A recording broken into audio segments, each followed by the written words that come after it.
مساء الفل، ازيكم؟ الحقيقه لما تيجي تبص الكام يوم اللي فاتوا دول هتلاقي الشعب المصري مهتم جدا بملف سد النهضه، تحس كده ان الملف ده ذو اولويه قصوى عند اي حد مصري، اي حد مصري مش هيتكلم على اي حاجه غير سد النهضه، ليه؟ لان الملف ده حياه او موت، يعني الملف ده مش ملف سياسي او اقتصادي ممكن تلاقي له حلول بديله او تمسك العصايه من النص، ده مفهوش، ده الملف ده لو اكتمل بناء سد النهضه وما اتضربش مصر كلها هتعطش. مصر بتعتمد بنسبة 97% على مياه نهر النيل، ده هنا مش تهريج، ده احنا لو قعدنا نعمل أو ننشئ محطات تحلية مية من هنا لبكرة مش هنعرف نغطي النسبة دي. مصر كلها بتشرب من نهر النيل، فالملف ده مفهوش تهريج وملوش حلول بديلة.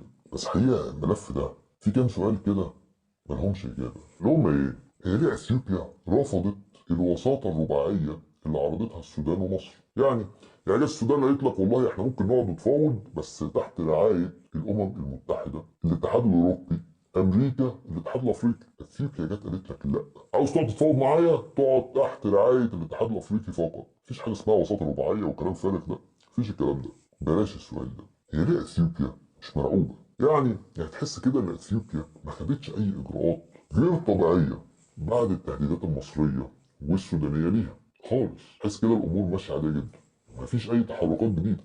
ده انا بقول لحضرتك دول حطوا محطتين كهرباء فوق السد جداد، ده لسه جديد. الناس دي ماشيه على ان السد مش هتدله وعندها ثقه كامله ان السد مش هتدله، احنا هنكمل. بلاش كده. والسؤال الاوقع، هي ليه اثيوبيا ما تاجلش الملء للسنه اللي بعديها؟ يعني ليه اثيوبيا مصره على الملء الثاني ده دلوقتي؟ ليه مش بعد كده؟ بص كام سؤال ملهمش اجابه بس اخطرهم واكثرهم واقعيه. هو احنا ينفع نضرب سد النهضه اصلا؟ يعني سد النهضه دلوقتي شايل وراه كميه ميه لو اتضرب بيها السد هتغرق السودان، فهل ينفع نضرب السد؟ اخر سؤال اخيرا، هو مش الرئيس عبد الفتاح السيسي باع سد النهضه؟ طب هو ازاي بيهدد اثيوبيا؟ يعني هو مش الرئيس عبد الفتاح السيسي مضى على اتفاقيه المبادئ؟ طب هو ليه دلوقتي بيهدد اثيوبيا؟ ما خلاص يا باشا انت سلمت كده وخلاص، انت عاوز ايه تاني؟ الحقيقه الاسئله دي غريبه جدا واجاباتها على فكره مش سهله، لازم تقعد تدور عليها في كذا ملف وكذا مقال، ده حتى انت لازم تدور في الاعلام الاثيوبي نفسه عشان توصل للاجابات دي. عاوز تعرف ايه الاجابات؟ هقول لك، بس عشان اقول لك لازم احكي لك القصه من الاول. القصه كلها يا سيدي لو انت مسكت اول سؤال، هي ليه اثيوبيا رفضت الوساطه الرباعيه؟ لان اصلا السد مخالف. يعني ايه؟ يعني حضرتك السد ده لو اثيوبيا قعدت في رعايه الامم المتحده وامريكا والاتحاد الافريقي والاتحاد الاوروبي هتتفضح. ليه؟ لان السد ده اصلا ممنوع يتعمل، مخالف للقانون الدولي، قانون الانهار الدولي، قانون الامم المتحده نفسها. فانا كاثيوبيا مخالف وعامل حاجه غلط هقعد واخليك انت وسيط في مفاوضات انا قاعد فيها؟ استحاله. انت اكيد في الاول كده هتقول انت غلطان، فما ينفعش اقعدك معايا، ما ينفعش اقعد في قاعده فيها الامم المتحده وانا مخالف قانونها اصلا. طب ليه انا بقول لك ان هو مخالف؟ لان حضرتك دوله منبع، يعني خلي بالك نهر النيل ده طالع من عند اثيوبيا، فاثيوبيا دوله منبع، عشان تبني سد في دوله منبع ده اصلا مخالف لقانون الانهار الدولي اصلا. يعني كل القانون الدولي للانهار ممنوع دوله منبع تعمل سد عندها، ده تهريج. ده اولا بسم الله الرحمن الرحيم. طب قانون الامم المتحده بيقول ايه؟ بيقول والله لو انت دوله منبع وعاوز تعمل سد لازم تعمل دراسات دوليه شامله تستمر لمده عام، وبعد كده تعرض الدراسات دي على دول المصاب. شوف بقى، ده قانون الامم المتحده، ده مش من عندي، صح؟ دول المصاب يا توافق يا ترفض. انما حضرتك كاثيوبيا ما عملتش كل ده، حضرتك قمت باني السد على طول من غير لا دراسات ولا اي حاجه خالص. وعلى فكره ده من ضمن الاسباب ان مصر متاكده ان السد ده مليان عيوب، والعيوب دي كارثيه. اوعى تفتكر عشان السد ده مليان عيوب يبقى اثيوبيا تلبسه. السد ده لو مليان عيوب ممكن ينهار بعد ما يحوش كميه ميه يبهدلنا كلنا. يعني مش اثيوبيا بس اللي هتشيل الليله، ده احنا هنتاذي معاها. فمفيش حاجه اسمها ان انت تسيب السد، ده اصلا مش خيار مطروح على الطاوله، يعني ده مش خيار موجود عندك ممكن تتعامل معاه. وجود السد ده تهديد لامن مصر القومي، مفهوش تهديد. ما انت هتيجي هنا تقول لي هو اصل اثيوبيا مهمه جدا للمجتمع الدولي، واثيوبيا موقفها حاليا جامد بعد ما هدت اللعب في اقليم تجراي واتجهت لك انت زي ما قلنا في الفيديو اللي فات.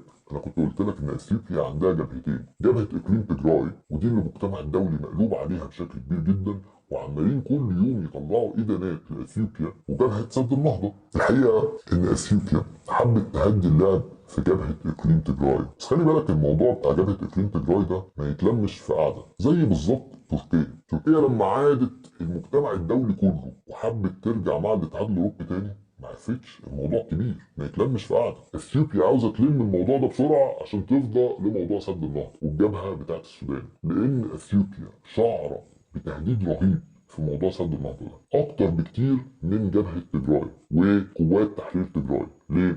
لأن اثيوبيا شايفة إنها قضت على نسبة كبيرة جدا من جبهة تحرير تجراي، فبالنسبة لها موضوع جبهة تحرير تجراي ده ما بقاش الأولوية دلوقتي. الأولوية عندها سد النهضة، وإزاي إن هي تقدر تقف قصاد مصر والسودان وتقدر تخوض المعركة دي للآخر وتدافع عن السد لحد آخر جندي. إزاي هتعمل كده؟ فالحقيقة إن اثيوبيا قالت للإعلام الغربي كله أنت ممكن تخش تفتش او ممكن تعمل تقارير من اقليم تجراي، وفي نفس الوقت سمحت لفرق الاغاثه تبع للامم المتحده انها تخش تقدم معونات لاي حد جوه. خلي بالك انا بس بحب اكد لك ان اثيوبيا او الجيش الاثيوبي مش لوحده بيحارب جوه اقليم تجراي، ده معاه الجيش الاريتري، الاثنين بيحاربوا جبهه تحرير تجراي. خلاص، وبرغم كده مش عارفين يسيطروا على الاقليم بشكل كامل.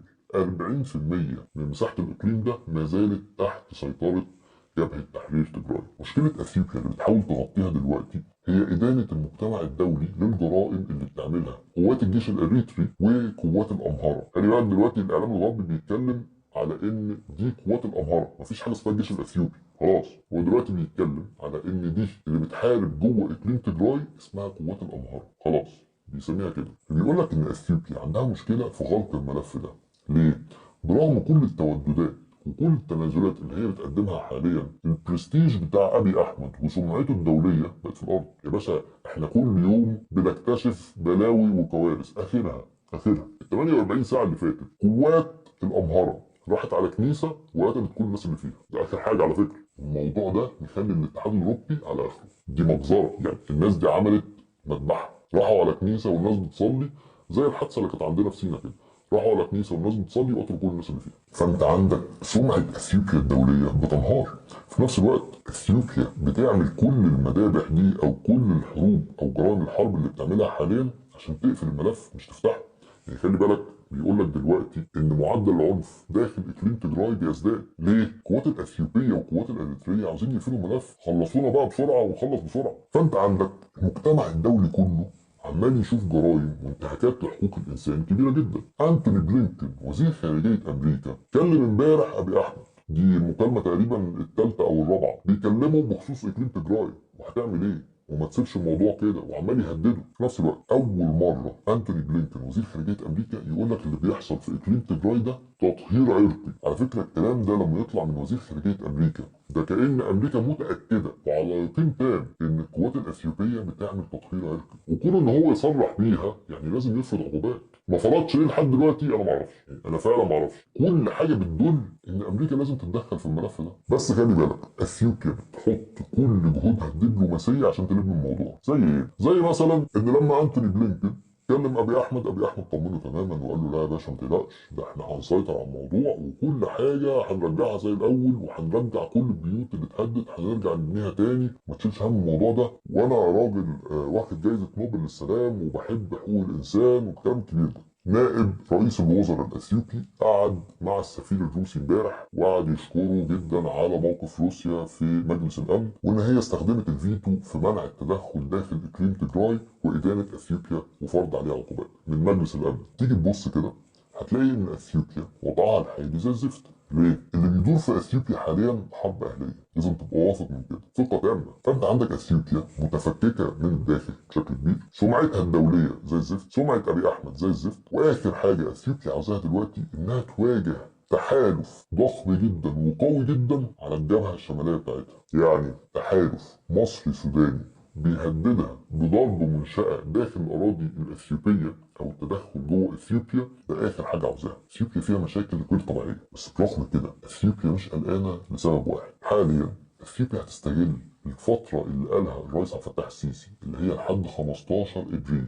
لحد 15 ابريل هتقعد تتعامل مع ملف او جبهة تحرير تجراي، هتحاول تقفل الملف ده بشكل كبير، وهتيجي قبل 15 ابريل بكام يوم كده تبتدي بقى تركز في الملف ده بشكل اكبر، تديله اهتمام دبلوماسي، ما تعرفش ممكن تعمل ايه. بس حاليا جهد الاثيوبيين مركز تماما على قفل جبهه تجراي باي شكل، دبلوماسيا، سياسيا، عسكريا، كل حاجه لازم تنتهي عشان نرجع علاقاتنا الدبلوماسيه تاني مع الدول الغربيه. السؤال هنا سؤال بسيط، هي مصر هتسيب الفرصه دي؟ يعني انت عندك عدو بيفرفر، خلاص اثيوبيا بتفرفر دوليا، هتسيب الفرصه دي؟ على حسب جريده بلومبرج يقول لك ان مصر والسودان اتحدوا او جانجوا عشان يضغطوا دبلوماسيا ويزيدوا من العزله الاثيوبيه. خلي بالك اثيوبيا دلوقتي معزوله، صح؟ يعني سمعتها زي الزفت، محدش عاوز يتعامل معاها، مصر هتدوس عليها ازاي؟ بص الصوره دي صوره السفير المصري في روما، بيعمل اجتماعات ولقاءات عشان يشرح وجهه النظر المصريه في ملف سد النهضه، وازاي الملف ده بيهدر حقوقنا، وازاي ان اثيوبيا معروفه بجرائم الحرب بتاعتها وعاوزه تمنعنا من اهم عنصر للحياه اللي هو الميه. مصر بتبتدي معركه دبلوماسيه ضخمه جدا للضغط على اثيوبيا واستغلال سمعه اثيوبيا اللي زي الزفت في العالم كله. مصر هتدوس وتشن حرب دبلوماسيه لحد يوم 15 ابريل. بس الحقيقه ان لحد هنا الكلام ماشي، يعني يمشي. اثيوبيا هتقعد تشتغل على قفل ملف تجراي وتيجي لحد يوم 15 ابريل تتعامل معاه، مفيش مشكله. وحتى لو الجهود الدبلوماسيه المصريه نجحت او فشلت، يعني برضو احنا في موقف قوه. ازاي؟ يعني اثيوبيا مطمنه تماما ان انت صعب تضرب سد النهضه. على فكره الكلام ده طالع من المصريين نفسهم، خلي بالك ان في برنس عمل فيديو قال لك على فكره استحاله ضرب سد النهضه، ده راجل متيقن ومتاكد. ليه يا باشا؟ قال لك والله اصل السد ده شايل وراه كميه ميه لو ضربتها هتغرق السودان. كلامك صح، يعني سد النهضه شايل كميه ميه كبيره تقدر ب 4.5 مليار متر مكعب، وما ينفعش انت تضربه، يعني ممكن يغرق السودان. بس الراجل ده في اخر الفيديو قال لك بقى انا هقدم لك حل ما شفتوش قبل كده، اللي هو ايه؟ قال لك انت توجه ضربه عسكريه لاثيوبيا تمنعها من استكمال سد النهضه. نعم، هو ده الحل بتاعه على فكره. يعني هو شايف ان احنا نوجه ضربه عسكريه تاثر على اثيوبيا بشكل كبير، ما تخليهاش تعرف تكمل بنى سد النهضه. لا يا راجل، على فكره يعني بص، انا ما عنديش مشكله في اي حد يطلع يتكلم، بس اعقل الكلام قبل ما تقوله. يعني انت اثيوبيا محتاجه ضربه عسكريه؟ اثيوبيا متبهدله عسكريا اصلا، وضربه ايه العسكريه اللي هتمنع اثيوبيا تكمل بنى سد النهضه؟ يعني ما تقول كلام محترم يا ابني، يعني انا مش فاهم اللي انت بتقوله ده. ما علينا، حضرتك اثيوبيا دلوقتي مرعوبه مش من سد النهضه بس، مرعوبه من كلام الرئيس عبد الفتاح السيسي بشكل كبير. ليه؟ على حسب صحيفه بلومبرج يقول لك لما الرئيس عبد الفتاح السيسي اعلن دعم مصر للسودان في الحفاظ على حدودها، اثيوبيا اترعبت. ليه؟ وحضرتك لما تدعم السودان باسترداد أراضيها يبقى أنت ممكن تدعم حد تاني، اللي هو مين؟ قوات تجراي وإقليم بني شنقور. إيه إقليم بني شنقور؟ في حركات متمردة في إقليم اسمه بني شنقور اللي فيه سد النهضة. قال لك والله لو مصر اتبعت السياسة دي ودعمت السودان ممكن تدعم الحركات الانفصالية جوه إقليم تجراي وجوه بني شنقور وتبوظ لنا الدنيا. طب جوه إقليم تجراي لو مصر دعمت جبهة تحرير الشمال أو جبهة تحرير تجراي، اثيوبيا مش هتعرف تقفل الملف ده. يعني خلي بالك اثيوبيا بتحاول تلم الملف وتقفله، صح؟ قامت في حرب تانية هتعرف تقفله؟ هتعمل مذابح اكتر وتزيد عزلتها الدبلوماسيه الخارجيه وتروح في 60 داهيه. مش بس كده، ده لو تم دعم الحركات الانفصاليه في اقليم بني شنقور اثيوبيا كلها راحت في داهيه. انت متخيل دوله عندها اقليم بني عليه سد مش متحكمه فيه؟ طب وايه اللي مخلي اثيوبيا ممكن تعتقد حاجه زي كده؟ قال لك اللي مخلي اثيوبيا متاكده ان ممكن حاجه زي كده تحصل، تم اغتيال مدير انشاءات سد النهضه، راجل مسؤول عن ملف سد النهضه وان هو يتابع الانشاءات اللي بتحصل فيه، تم اغتياله. كان قاعد كده في حته واحد دخل عليه ضربه رصاصه في دماغه. فقال لك لو تمت عمليات زي دي ممكن تاثر على سد النهضه بشكل كبير جدا، واثيوبيا مرعوبه من كده. اخيرا وليس اخر، هو الرئيس عبد الفتاح السيسي باع سد النهضه او باع نهر النيل ومش هيتدخل في ملف سد النهضه عشان هو وقع على اتفاقيه المبادئ؟ بص خلينا نرد على الحته دي يعني بند بند. اول حاجه اتفاقيه المبادئ دي بتقول ان يجب وجود استشاري او شركه استشاريه دوليه، هي كانوا اتفقوا انها هتبقى فرنسيه خلاص، هي اللي تقول موعد تخزين وتشغيل سد النهضه. ده اللي تم التوقيع عليه في اتفاقيه المبادئ. على فكره اثيوبيا بعد ما تم التوقيع قالت لك لا الشركه دي ما تجيش عندنا، مالهاش دعوه. ده اول اخلال اتفاقيه المبادئ اللي تم التوقيع عليها. تاني حاجه تم الاتفاق ان لما يكون في مشاكل في المفاوضات يجب تدخل الرؤساء الثلاثه، مصر السودان اثيوبيا، لحل المشاكل دي اثيوبيا. لما فشلت المفاوضات قالت لك لا، ابي احمد مش هيقعد مع الرئيس السيسي وعبد الفتاح البرهان، مش هقعد معاه. ثالث حاجه واهم حاجه، قال لك والله لما يكون في مشاكل يجب اللجوء لوساطات دوليه. اثيوبيا بشكل رسمي قدام العالم كله قالت لك احنا مش هنقعد في رباعيه دوليه. ده انتهاك تام لاتفاقيه المبادئ اللي تم توقيعها. اصل خلي بالك، انت لما تيجي تقعد مع اي حد اخواني يقول لك على فكره الرئيس هو اللي وقع على اتفاقيه المبادئ. طب ما هي ده اللي بتنص عليه اتفاقيه المبادئ. اخيرا وليس اخيرا، لازم تفهم حاجه معينه وحاجه مهمه جدا. مصر بتشن حرب دبلوماسيه كبيره جدا ضد سد النهضه، بس في حاجه مهمه حصلت. صدر بيان برعايه فرنسا، المانيا، ايطاليا، غالبا كده الاتحاد الاوروبي كله ومعاه امريكا، يدين ملفات حقوق الانسان في مصر. والموضوع ده كارثه بالنسبه لمصر في التوقيت الحالي. ليه؟